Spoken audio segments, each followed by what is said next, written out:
tengo que contarles que ayer se enfermó la persona que iba a hacer la parte, que es lo que acaba de mencionar Katy, de que es toda la parte de sintaxis, de lógica y de conocimiento de lo literario. Así que preparé una presentación rápida para que abordemos esos temas, porque no podemos dejarlos de lado.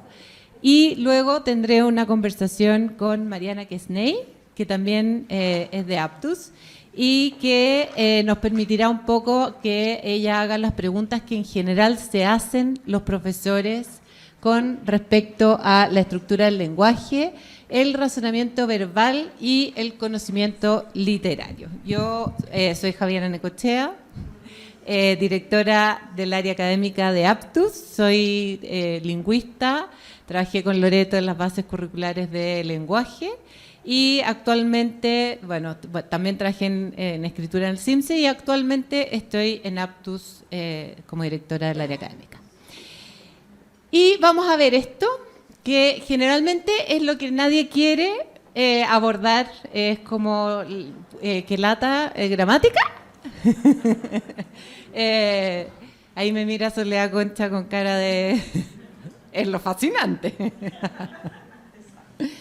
Y quiero partir, bueno, contextualizando, obviamente estamos en esta situación en que parte de la comprensión del lenguaje tiene la parte sexy, que son los conocimientos previos y el vocabulario, y tiene esta otra parte que es la estructura del lenguaje, que es básicamente gramática, el razonamiento verbal, que es cómo se relaciona y cómo funciona, digamos, el lenguaje adentro de un texto, y el conocimiento literario que vamos adquiriendo a lo largo de los años, que como bien dijo Catherine, es conocimiento. Lo primero es la estructura del lenguaje, y aquí les traigo unos ejemplos porque ya a estas alturas de la vida y de la mañana estamos todos bastante cansados. Entonces, los quiero invitar a que hagamos esta prueba de comprensión lectora, que es el PROLEC. Y ahí dice, es al chico de camisa azul a quien golpea el de camisa verde. ¿Ya? Y aquí inmediatamente uno dice, ah, pucha, la gramática es importante. Vamos con el próximo. Es al hombre a quien fotografía el niño de pantalón rojo. Les sugiero, háganle esto a los niños de octavo básico. Esta prueba PROLEC es para niños de 12 en adelante, no es para estudiantes pequeños. Y obviamente que detecta varias dificultades del lenguaje, y una de ellas es justamente el conocimiento gramatical. Y como vemos, el conocimiento gramatical, a medida que las oraciones se van complejizando en la enseñanza básica, a fines de la enseñanza básica y ya en la enseñanza media, es un obstáculo. O sea, definitivamente la gramática, si es que uno no la conoce, o sea, la estructura como está puesto un texto, la estructura y las relaciones que existen entre las distintas palabras de un texto, en términos gramaticales, es importante. Pero ya, ¿cómo se trabaja esto en clase sin sobrecargar con términos gramaticales y de la lingüística que poco aportan a la comprensión de nuestros estudiantes? Porque ya pasamos por eso, ya pasamos los que somos de una época más lejana, de que nos enseñaron el sujeto, el de predicado, los complementos, complemento circunstancial, la cláusula subordinada, sub. Y también pasamos por la parte en que nos enseñaron los actos de habla, nos enseñaron a una serie de elementos del lenguaje que poco nos ayudaron a comprender. O sea, nos hicieron harta prueba, pero poco aprendizaje. Y aquí tengo un texto, y este texto, básicamente, si un profesor lo lee sacándose un poco el sesgo del experto, porque el sesgo del experto siempre nos juega mal en la comprensión. O sea, cuando yo leo un texto y es fácil para mí, profesor, que no tengo ninguna seguridad de que sea fácil para los niños. O sea, y ahí es donde yo tengo que decir, a ver, ¿qué dificultad podría tener este texto? Y yo digo, aquí tenemos cualquier cantidad de palabras que refieren a sustantivos propios y sustantivos comunes, pero que no son sustantivos propios y no son sustantivos comunes. ¿Ven que yo aprendí? Bueno, estudié lingüística. Y entonces yo puedo tomar este texto y antes de hacer preguntas más profundas del texto, que uno podría decir, esto lo podría trabajar un profesor en historia, el profesor de historia también tiene que saber que esto es una dificultad. Y tenemos que tratar de que a la larga puedan entender que sin hablar de sustantivos, ni de artículos, ni nada, entiendan que a los niños les va a costar, especialmente esa que está en negritas y que dice el tráfico con Oriente se hacía a través de 3 rutas que conducían al Mediterráneo. La del Mar Rojo, la del Golfo Pérsico y la ruta terrestre. ¿Qué es la? ¿Cómo logramos que el estudiante se pare a preguntarse qué es la del Mar Rojo, ni la del Golfo Pérsico, y menos la ruta terrestre, que además parece un párrafo aparte al lado de los otros 2 puntos que están simplemente mencionados, ¿no es cierto?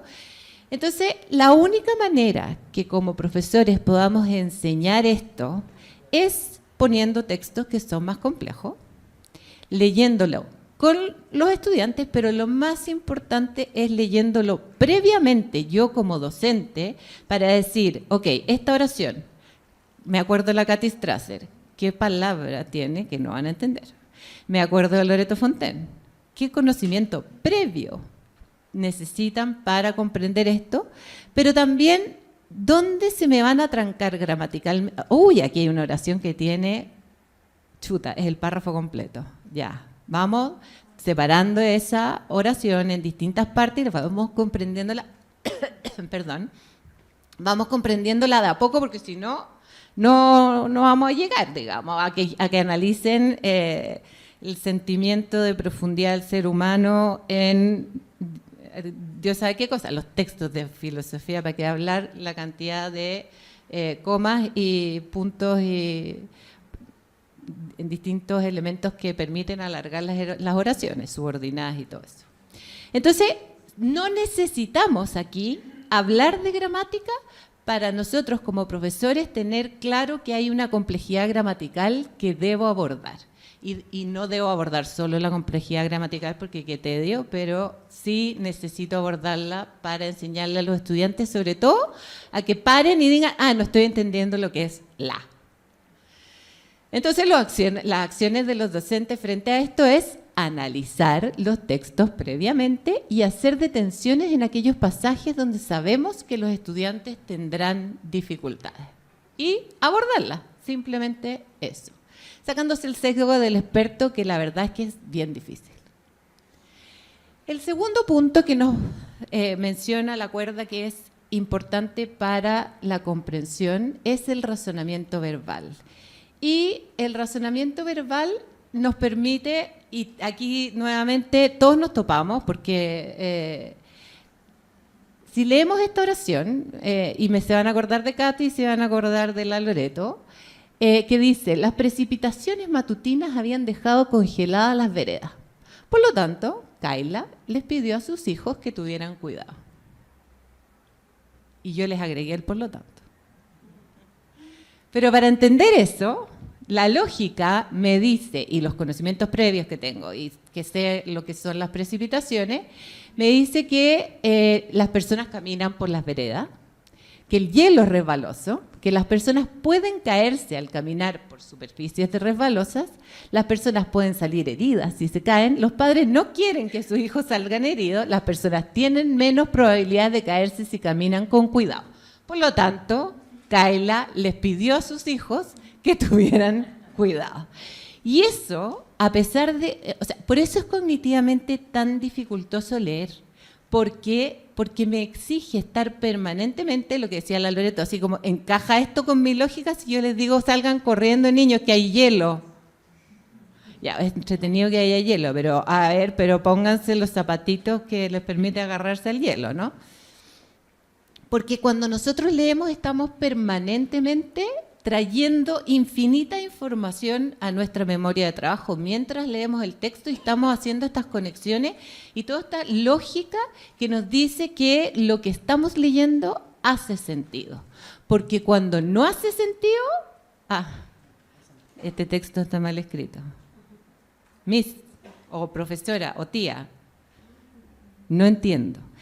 Y la lógica es parte de lo que alimenta también la motivación o la frustración. Es decir, cuando yo leo algo y eso que estoy leyendo no me hace lógica, no me hace sentido, mis niveles de frustración aumentan y mi nivel de rechazo también aumenta.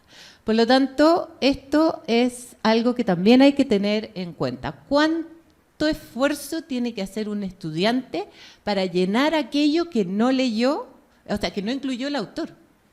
Cuando hablamos y cuando escribimos dejamos infinitas cosas fuera de lo que queremos decir. Y bueno, claro, todo este tema depende directamente del conocimiento del tema que se lee y del vocabulario del texto. Por muchas estrategias, y aquí me voy a meter en un tema que a mí me gusta infinito, es por muchas estrategias que enseñemos para inferir o concluir, por ejemplo, sabemos que las habilidades son extraordinariamente sensibles al tema sobre el que trata un texto. Yo, la verdad que en filosofía siempre me he declarado incompetente porque las palabras en filosofía tienen otro significado que el que yo conozco. Y por lo tanto siempre creo que entiendo, pero en realidad no estoy entendiendo absolutamente nada. Y si me ponen un texto de filosofía, soy incapaz de inferir, soy incapaz de concluir o soy súper capaz de hacer muy malas conclusiones y muy malas inferencias que son total y completamente equivocadas. ¿Pero por qué? Porque no conozco el tema, ¿ya? Entonces, cuando decimos enseñemos para las habilidades del siglo XXI, sí, pero bueno, ¿y en qué tema? ¿En qué temas queremos que los estudiantes sepan hacer estas habilidades superiores? ¿En qué temas les voy a pedir a los estudiantes? ¿Qué temas les voy a medir cuando yo les haga pruebas de comprensión lectora? Si yo si les pongo textos sobre los cuales no saben nada, es muy difícil que apliquen habilidades superiores. A lo más van a lograr localizar información en el texto, porque las habilidades no son transferibles. Y eso es algo que en serio tenemos que tener en cuenta los profesores de lenguaje, porque nuestra asignatura es solo habilidades. Pero tenemos que tener el cuidado de trabajar esas habilidades en contextos y en temas en que nosotros vayamos construyendo el conocimiento de los estudiantes. ¿Para qué? Para que efectivamente puedan responder una prueba con un texto y que puedan realmente aplicar lo que ellos aprendieron, porque si les pongo un texto de otro tema y les he enseñado todo el mes con un tema específico, les va a ir mal. O sea, como decía Katy, les puedo enseñar 200 palabras y no tener ningún impacto en la prueba del CIMSE o ningún impacto en la prueba estandarizada XX que les estaba preguntando un texto distinto.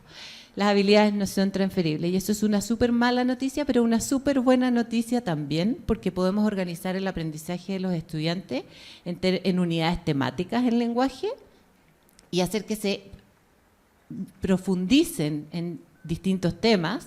Ponemos textos literarios con textos informativos que conversan y se complementan, y eso lo hacemos durante un mes completo, como decía la Loreto, el mar y las poesías de Gabriela Mistral y los textos que les puedo poner sobre el mar y sobre los investigadores, sobre los biólogos y sobre, o sea, infinitos temas que construyen estos esquemas mentales que nos permiten a nosotros y a los estudiantes realmente hacer inferencia, realmente entender las metáforas que se ponen ahí y entender una serie de elementos que en temas desconocidos no soy capaz de comprender.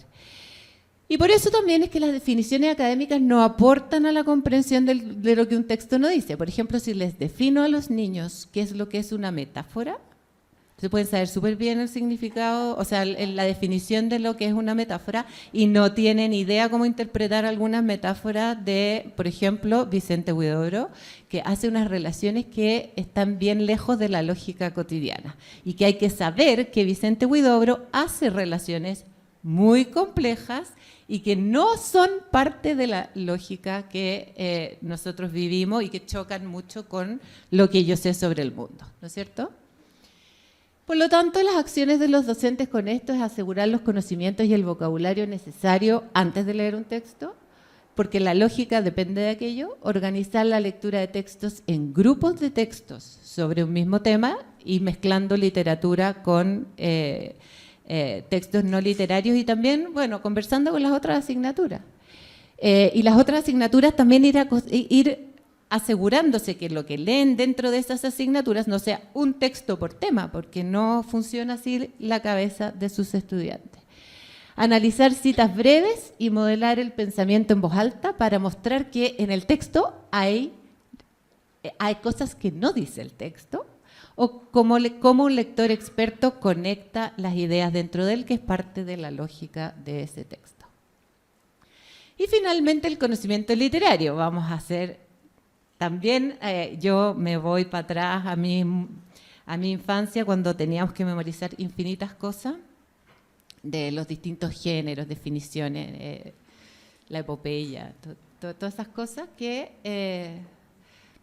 son parte de esto que es el conocimiento de lo literario y que contempla en grandes líneas el conocimiento de lo impreso y de los géneros. El conocimiento de lo impreso es lo que hacen los niños desde pequeños, que es como que uno les enseña que la página se da vuelta hacia la izquierda y no hacia la derecha, y uno ve a los deliciosos de 6 meses de los hijos de uno, que uno les pasó el libro apenas nacieron, y como, yo te lo sostengo porque... y lo están leyendo al revés, y están haciendo así, y están jugando a leer, y qué maravilla. Pero, claro, cuando ya aprenden a leer, queremos que tener las páginas, vuelta a las páginas para el lado que corresponde, para que no tengamos problemas de comprensión difíciles. Esos son los conocimientos de lo impreso, pero también está el tema de los géneros, que básicamente los estudiantes tienen que conocer elementos básicos estructurales de cada género, por ejemplo, de la poesía, de una... No voy a decir receta, porque no quiero que sepan la estructura de una receta dentro de una sala de clases, lo van a conocer igual. Pero sí de un texto científico o de una investigación histórica o lo que sea. Entonces, tienen que conocer las estructuras, tienen que conocer cómo se ordenan, tienen que conocer que muchas veces un científico parte con una hipótesis y te dice algo y al final te dice que no fue verdad. Pero, a ver, ¿por qué hace eso? Bueno, pero porque es parte del aprendizaje en ciencias.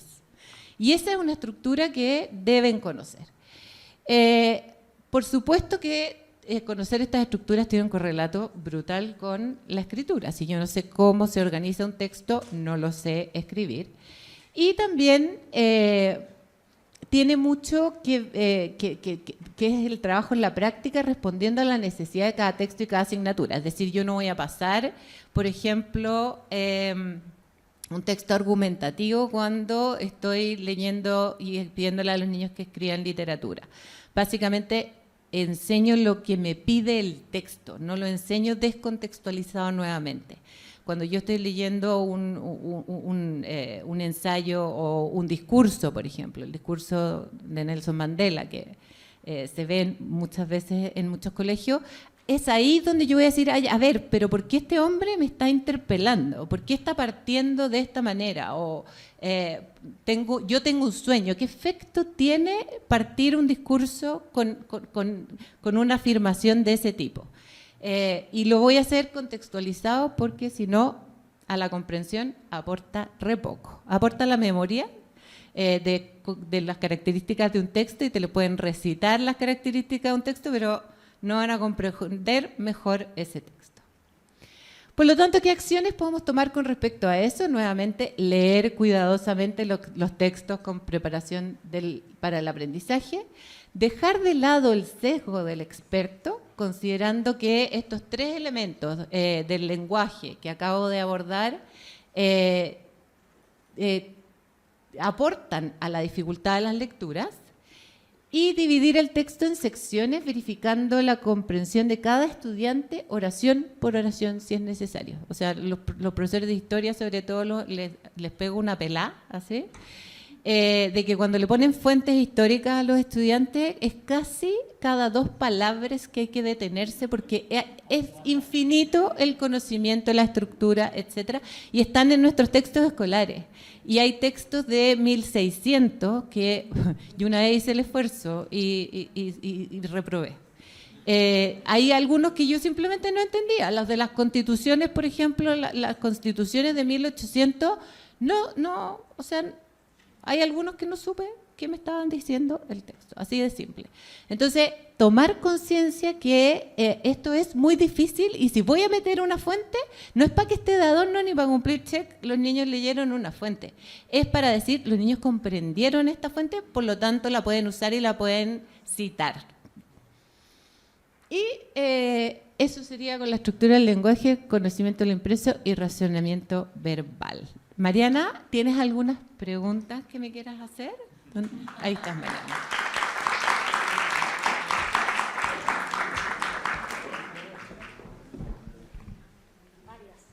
Varias. Ya, aunque no venía preparada. Sí, vengo con mi torpedo y voy a tener que priorizar. Sí, igual que el cortito, currículum. porque todavía Sí. tengo que hacer el cierre, porque eso sí estaba planificado para mí. Ya. Lo primero, Javi, es que al escucharte hablar, me tengo que sacar y poner los anteojos porque, ya, en fin. Me puse a pensar que en general este trabajo que tiene que ver con la estructura del lenguaje, el conocimiento de lo impreso, quizá no tanto, pero el razonamiento verbal se trabaja en general cuando los niños ya han aprendido a leer y cuando se ven enfrentados a un texto que está escrito. Entonces, mi primera pregunta es, no sé si hay educadoras aquí, pero para que no se desentiendan, ¿cómo podríamos empezar a trabajar esto también desde la oralidad y en los cursos como pre-kinder y kinder, y también primero y segundo básico que no leen textos tan complejos? La pregunta va entonces a qué estrategias se podrían utilizar en estos niveles y si efectivamente es útil trabajar esto también a nivel de oralidad. Sí, estaba pensando que yo cuando dije que ¿por qué estaba dando yo esta parte y en el programa decía otra cosa? Dije, se nos cayó la expositora. Y la verdad es que no se cayó, no se rompió una pierna, nada de eso. Y esos son el tipo de cosas que nosotros tenemos que trabajar desde muy pequeños con los estudiantes. O sea, que cuando yo digo a veces ciertas cosas, en realidad estoy usando otra manera de decir eso. O cuando yo les pido que hablen, por ejemplo, que extiendan su lenguaje, porque yo lo estoy extendiendo. Ya, niños, vamos a tratar de usar las oraciones, pero vamos a hablar y no vamos a decir oraciones cortas, vamos a usar una oración larga para describir esto. Lo bonito que tiene todo esto es que el lenguaje y todo lo que nos dice el acuerdo a la lectura es que todo lo que no son los aspectos específicos del lenguaje se pueden trabajar oralmente y es necesario porque antes de que los estudiantes lean textos complejos, están hablando de manera mucho más compleja y comprendiendo oraciones mucho más complejas que lo que son capaces de leer. Y ese es el peligro. Yo creo que por eso también ahí tenemos que tener ojo de que lo que nosotros trabajemos con los estudiantes, sobre todo en primero, segundo básico, que ya saben, pero ellos sí ya saben leer, que lean ellos. No, porque lo que ellos leen es infinitamente más simple que lo que ellos son capaces de comprender y analizar. Por lo tanto, oralmente todo este trabajo comienza mucho antes que después por escrito. Todo el tema con trabajo con la subordinada, la persona que estaba en la esquina, o esas oraciones que yo les puse ahí, son posibles de trabajarse oralmente y trabajar la comprensión de los estudiantes para que se acostumbren por último, preguntarse, a ver, ¿qué es lo que dijo? Ahí estarían todas las actividades que hacen, ¿cierto?, las educadoras de conciencia semántica y sintáctica, que podrían aportar a esto. Tal cual. Ya, voy a irme a otra parte ahora de la exposición, que tiene que ver con lo que tú dijiste, es que una de las formas de abordar las dificultades del texto era haciendo como detenciones en puntos clave, que pudieran uno como profesor prevé que los niños van a tener dificultad en esa parte. Y ahí me gustaría que fueras súper específica en qué estrategia es conveniente usar en ese momento. Porque ustedes no saben, pero yo asesoro colegios, entonces veo a muchos profesores y muchas veces uno ve que los profesores hacen eso, pero quizá terminan un poco como mutilando el texto porque analizan en demasiada profundidad eso y los niños igual pierden la comprensión. Entonces me gustaría si tú nos pudieras dar una estrategia mucho más concreta para abordarle y quizá más simple incluso. Es básicamente, yo creo que siempre la estrategia más simple para esto es usar el modelaje, es decir, yo como adulto y como persona que está comprendiendo, hago un modelaje de cuál es la lógica que yo seguí para llegar a la conclusión a la cual llegué, es decir, con el ejemplo que les mostré del mar Mediterráneo, ok, me detengo, la ruta, pero ¿a qué se refería y voy y hago una reconstrucción hacia atrás, verbalizando mis pensamientos para que los estudiantes después digan, yo también puedo hacer eso. Es decir, que cuando tengo este tipo de problema yo también lo puedo hacer. Y eso no me obliga a hacer una descuartización del texto y meterme con palabras difíciles que a los niños les producen una alergia brutal. Y logro lo que quiero, que es que entiendan el texto. Si finalmente todo esto es para comprender. Súper. Y mi última pregunta, ya que me dijiste que priorizara, tiene que ver con el conocimiento literario.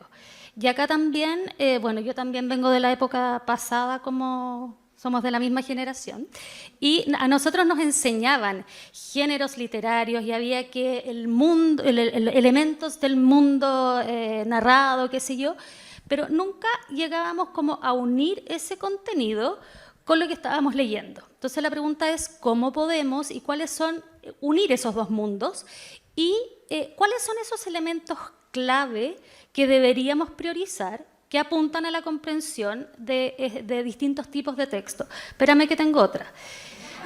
Ya, pero sí, yo iba a priorizar, pero nunca tanto.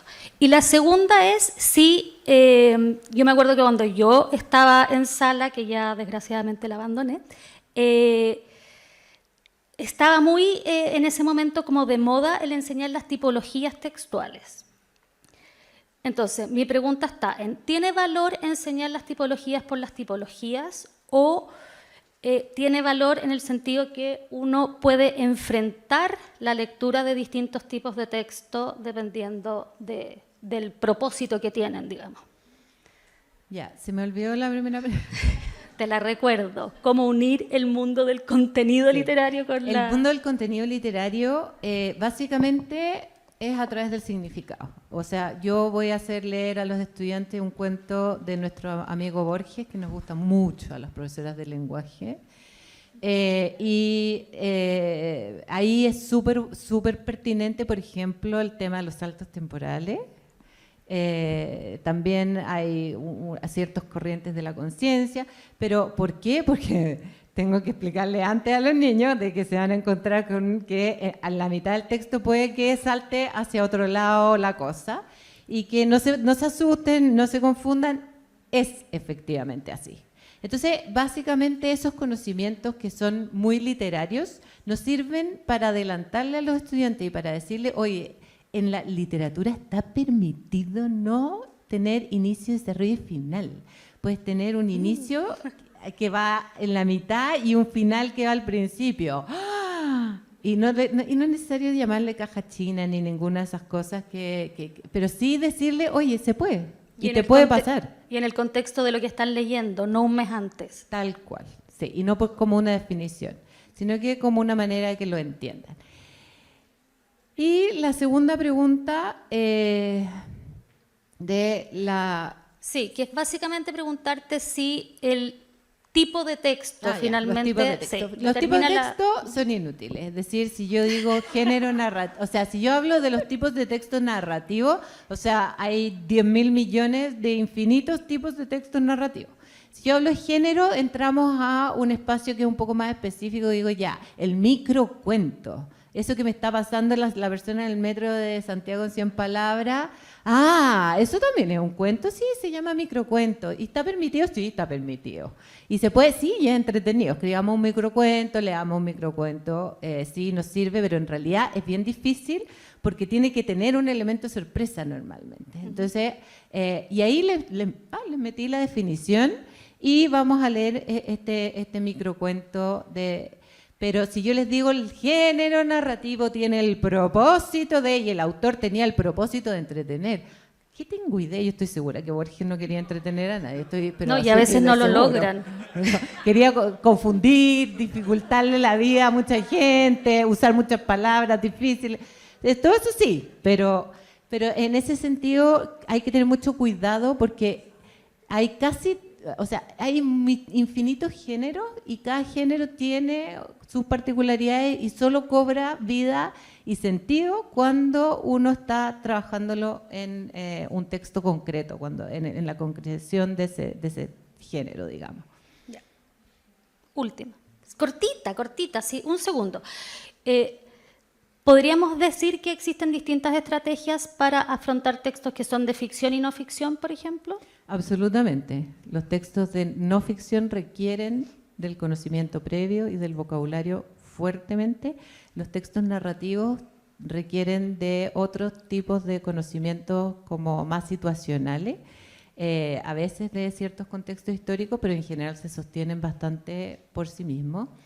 Y a medida que, claro, avanzan los textos narrativos en la edad de los estudiantes, se complejizan más las estructuras y se complejizan más los personajes y ese tipo de cosas que son las dificultades. Es decir, cómo logro que entiendan cómo es Madame Bovary, porque yo la detesto, es una buena pregunta, digamos. Ahora sí que sí. Ya, muchas gracias.